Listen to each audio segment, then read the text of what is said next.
sa barangay Dungol or City, Proctris, sa Dungolonon, o nga nata interviewon rin na lalaki kay nagbagyo rin sa ila pagkatiman.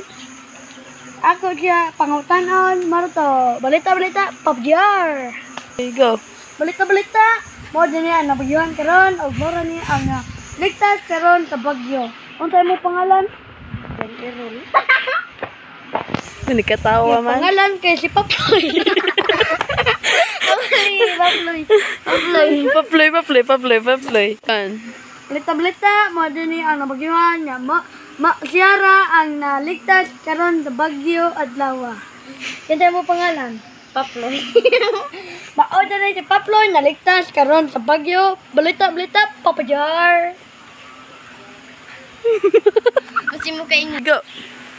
Unsa imong maingon karon, Paploy? hinero ang bagyo. Nya. Ingon siya, hinero siya ng bagyo pero siya rin naligtas ang kanang tao nangamatay. Balita-balita, PUBG-R.